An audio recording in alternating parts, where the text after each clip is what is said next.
Hello, and welcome back to Muffet Investment Views. Today, we're diving into a complex and crucial topic, the weaponization of the US dollar.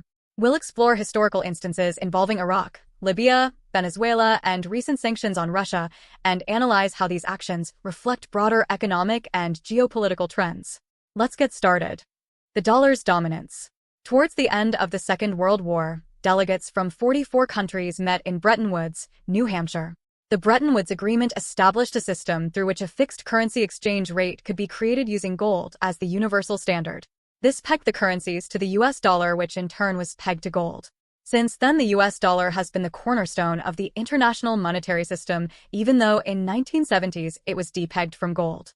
As a reserve currency, medium of exchange, and unit of account, its centrality has shaped global trade and finance.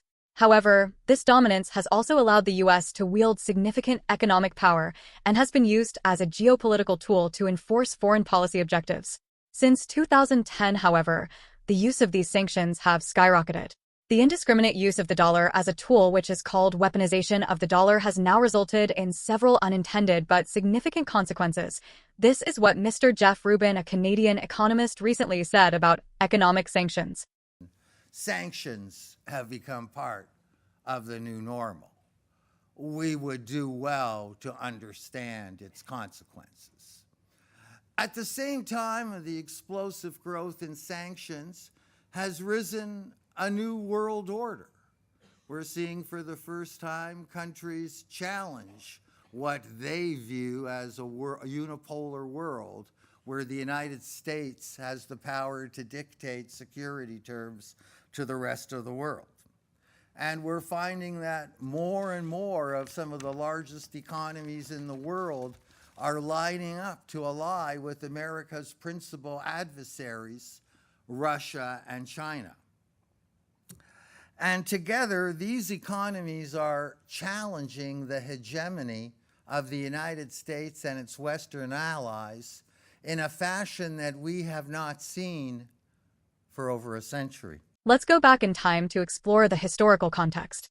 Let's first look at historical examples where countries attempted to challenge the dollar's dominance and faced severe repercussions. Saddam Hussein and the euro. In 2000, Iraq's Saddam Hussein decided to sell oil in euros instead of dollars, challenging the petrodollar system. This move was perceived as a threat to the dollar's dominance. The subsequent U.S. invasion in 2003 realigned Iraq's oil sales back to the dollar, underscoring the geopolitical risks of opposing U.S. monetary hegemony. Muammar Gaddafi and the gold dinar. Muammar Gaddafi of Libya proposed a gold-backed African currency to reduce dependence on the dollar and the euro.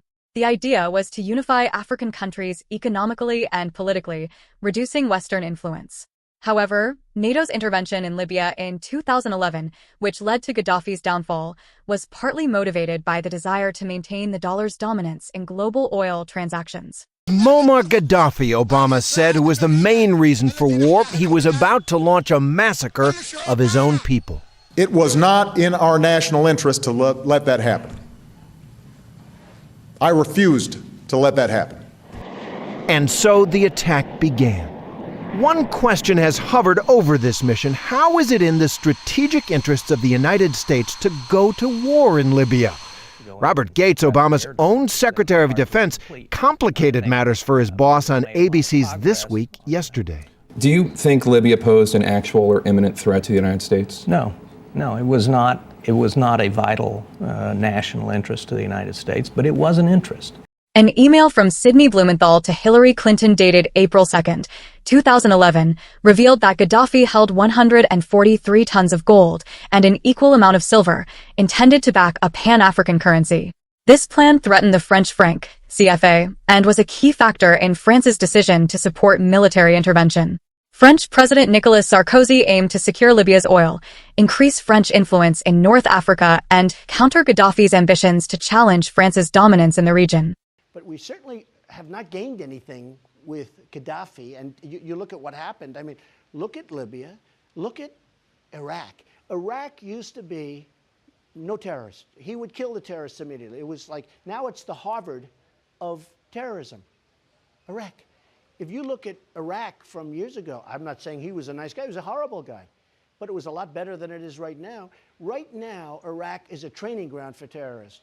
Right now, Libya, nobody even knows Libya. Frankly, there is no Iraq and there is no Libya. It's all broken up. They have no control. Nobody knows what's going on. The world would be better off with Saddam Hussein 100%. and Gaddafi in power? 100%. Now, as far Venezuela and nationalization. Hugo Chavez nationalized Venezuela's oil industry and expelled U.S. oil companies, aiming to reclaim control over national resources and reduce U.S. influence. In response, the U.S. imposed sanctions that exacerbated Venezuela's economic crisis, leading to hyperinflation and severe shortages of essential goods. Recent developments. Sanctions on Russia. Fast forward to recent events, and we see similar strategies applied to Russia. In response to its actions in Ukraine, the U.S. and its allies imposed stringent sanctions, including freezing $300 billion of Russian central bank reserves and cutting Russia off from the SWIFT system. The sanctions on Russia was the most severe as per the Western countries, aimed at bringing Russia to its knees. But this was not the case. Not only was Russia able to withstand the sanctions, in fact its economy grew in 2023 compared to recessions in the EU. According to Jeff Rubin, these are the effects of sanctions on Russia. Well, the sanctions imposed on Russia, as you may recall, were advertised as the most severe ever imposed against a country in the post-war period. But in today's highly interconnected global economy, sanctions can become a double-edged sword and wound the very countries that impose them. Contrary to widespread predictions of Russia's economic collapse, the Russian economy experienced a brief downfall, but not out of line with the declines in GDP seen in the UK and Germany, and indeed the whole Eurozone, which fell into recession. So in the past, the loss of European energy markets, for example, would have brought the Russian economy and presumably the Russian war machine to its knees. But today, despite of those sanctions, last year, due to access to India and China, Russia's energy export earnings hit an all-time record high. Sanctions not only have changed where Russia sells its energy, it also changed what currency it sells its energy in, and that may have even more profound effects than where it sells its actual energy. Like the energy sanctions themselves, the U.S. and Western allies' attempts to cripple the ruble has backfired. Not only has the ruble not fallen as was designed, but instead those sanctions have compelled a fundamental change in Russian policy. Up until the sanctions, Russia received dollars for all of its energy exports. Today, it receives only rubles. And that's had a domino effect because Saudi Arabia and China, which is the largest energy trade in the world, that also used to be in dollars, is now conducted in yuan. And other OPEC producers like Iraq are also eschewing the US dollars. So the attempt here has effectively ended what has been a 50-year reign of the petrodollar. And the US risks much more than simply losing the petrodollar status. The US risks the much greater prize of having the one and only reserve currency of the world. You see, because what the Biden administration didn't fully realize when they've confiscated $300 billion of Russia's central bank's foreign reserves was that it was undermining one of the pillars of the US dollar reserve currency status. Up until then, central banks loved to hold US dollars. It was an insurance policy against financial instability.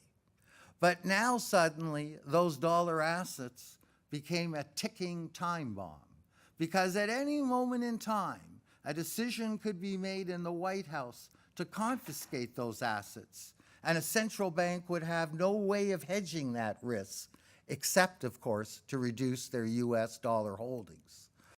However, the the sanctions on Russia have not had the anticipated crippling effect. Here's why. Diversification of reserves. Russia had already diversified its foreign reserves, including significant holdings of gold and other currencies. Trade partnerships. Russia strengthened trade relationships with China, India, and other non-Western countries, continuing to export oil and gas despite sanctions. Domestic production.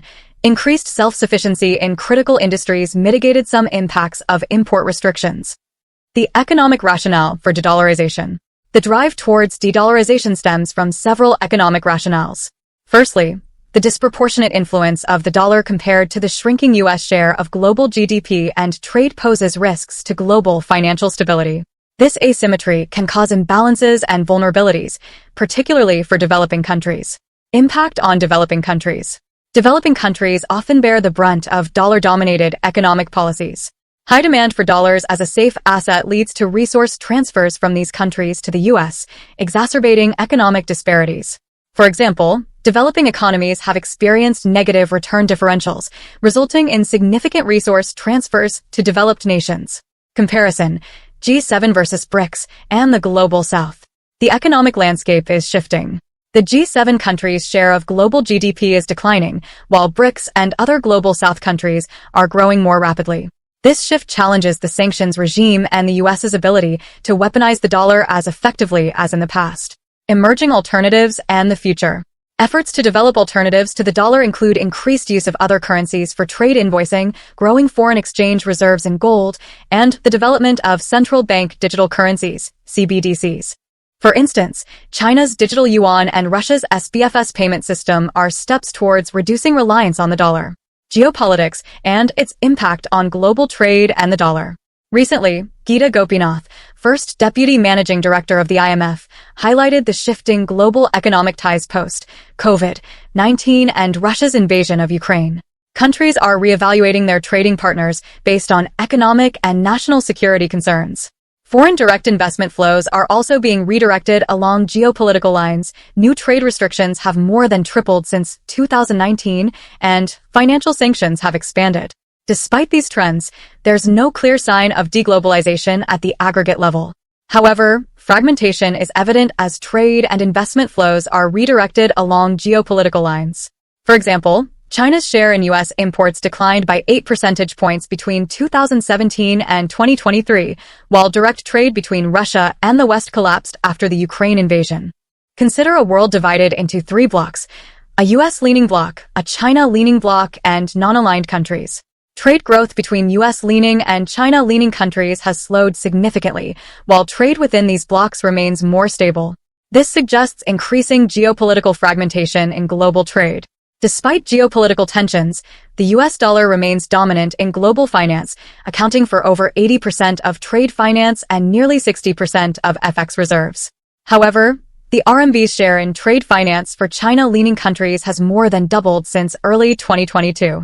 Central banks, particularly in China-leaning countries, have increased their gold holdings as a hedge against geopolitical risks and sanctions. This trend highlights concerns over the stability and security of holding U.S. dollar reserves. While the dollar remains dominant, the increasing awareness and actions towards de-dollarization signify a global shift. Countries are seeking greater economic sovereignty and a more balanced international monetary system. As the economies in Asia and Africa grow at a faster rate than the G7 in the coming decades, there will be a gradual shift in the balance of economic power from the G7 to the East. This will not happen overnight but will take decades to play out. The dollar might still play a big role as a reserve currency, but because the countries have developed alternate payment systems to settle their trades, it would no longer be used as an economic weapon. The future of the dollar's dominance will depend on how the U.S. and other global powers navigate these emerging challenges. Thank you for watching. If you found this video insightful, please give it a thumbs up, subscribe to our channel for more in-depth analyses, and share your thoughts in the comments below. Stay tuned for more on global finance and economic trends. Until next time, stay informed and engaged.